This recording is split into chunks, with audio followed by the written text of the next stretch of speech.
Consistency లేనిది లేదా పూటకొక మాట మార్చింది వాళ్ళ కన్వీనియన్స్ను బట్టి, రాజకీయ కన్వీనియన్స్ కావచ్చు, లేదా చంద్రబాబు గారి మాటల్లో అయితే ఇప్పుడు దోచుకోవడానికి మరింత విస్తృతం చేసుకోవడానికి అవసరమైన ఏర్పాటు కావచ్చు.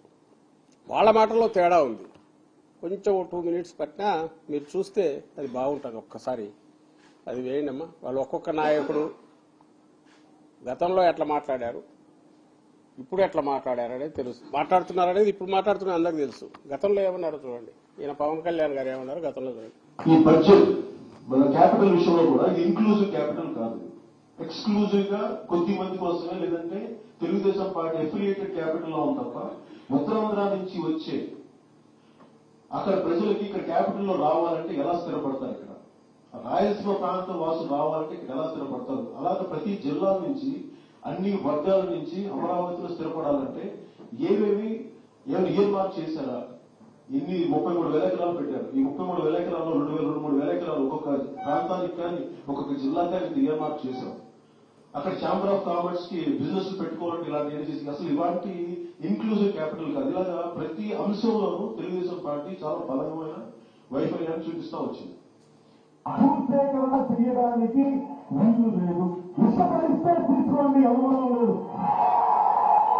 మీరందరూ చెప్పరు ఇవ్వలేమంటున్న వ్యక్తుల గురించి వాళ్ళు ఇవ్వలేమంటున్నప్పుడు మీరు వాళ్ళు ఒప్పించి తీసుకోండి తప్ప దాని నుంచి లాక్కోవద్దు అని చెప్తున్నారు. కర్నూలు మన రాజధాని, ఈరోజు అమరావతి మనకి రాజధాని ఏమో కానీ నా మనసుకి కర్నూలు రాజధాని. దీనికి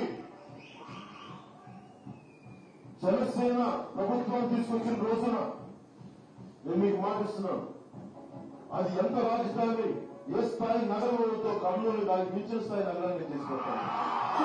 ఇవాళ రోజు కూడా అడిగిపోయిన కాదు కట్టలు అంటారు.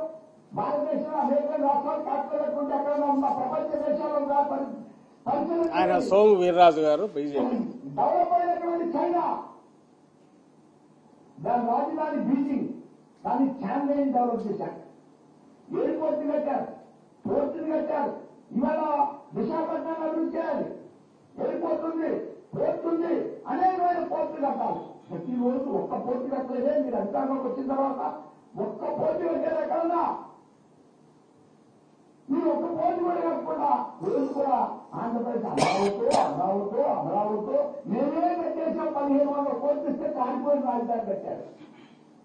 1,500 కోట్లు ఇస్తే మా శాసన మండలి సభ్యులకి యూనియన్స్ వెళ్ళడానికి టాయిలెట్ లేకుండా చేశారు. 1,500 కోట్లు ఇస్తే ఏంటండి మీరు పెట్టుకునే డబ్బా బాజా మీరు చూపిస్తున్నామని పెట్టేసుకోవడం కదా ఆ రోజుల్లో?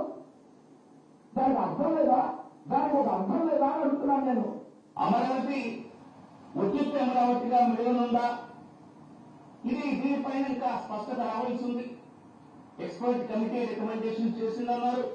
ఇటువంటి ఎక్స్పర్ట్ కమిటీని కేంద్ర ప్రభుత్వమే 2014లో నియమించింది. శివరామకృష్ణ కమిటీ ఈ రిపోర్ట్ మీకు నివేదికనివ్వటం, ఇది దాదాపుగా 180-188 పేజీల నివేదిక. దీనిలో కూడా డీసెంట్రలైజ్ డెవలప్మెంట్ ని ఈ ఎక్స్పర్ట్స్ కూడా సజెస్ట్ చేయడం జరిగింది. వీరు కూడా అన్ని ఇన్స్టిట్యూషన్స్ ఒకే సిటీలో ఉండద్దు. ఈ రిపోర్ట్ లో కూడా green field development of the city, అంటే కొత్తగా నగర నిర్మాణం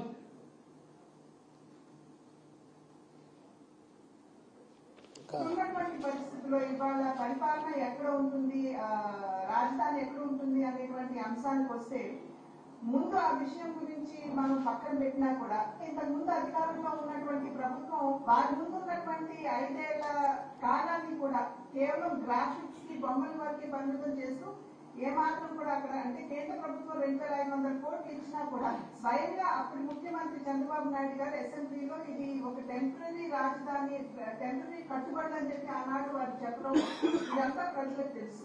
రైతులకి వారు సమాధానం ఇవ్వాలి. ఏదైతే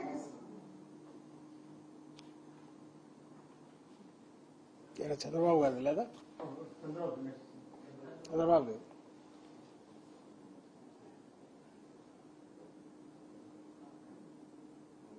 రెండో విడత భూసేకరణ కోసం వెళ్ళడం అనేది అనవసరంగా చిక్కుల్లో పడటమే అనేది చాలా మంది ఉద్దేశం.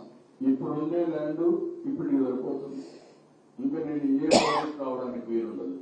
రేపు ఏ ప్రాజెక్ట్ రాకపోతే డెవలప్మెంట్ ఆ 33,000 ఎకరాలకే పరిమితం అవుతుంది. ఇక్కడికే నేను పరిమితం అయితే రేపు రాబోయే రోజుల్లో అది ఒక చిన్న మున్సిపాలిటీగాను బెస్ట్ మున్సిపాలిటీగా తయారయ్యే పరిస్థితి వస్తుంది.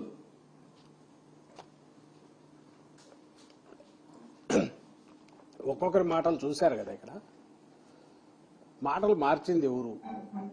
వీళ్ళందరినీ వదిలేద్దాం.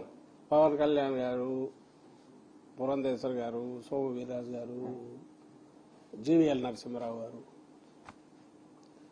చంద్రబాబు నాయుడు గారు ఎవరైతే ఇది మొదలు పెట్టారో ప్రాజెక్టు, ఆ రోజు వచ్చి ఓ ప్రపంచ స్థాయి రాజధాని నగరం అన్న వ్యక్తి ఈ రోజు వచ్చి చిన్న మున్సిపాలిటీ అని ఆయన అంటున్నారు.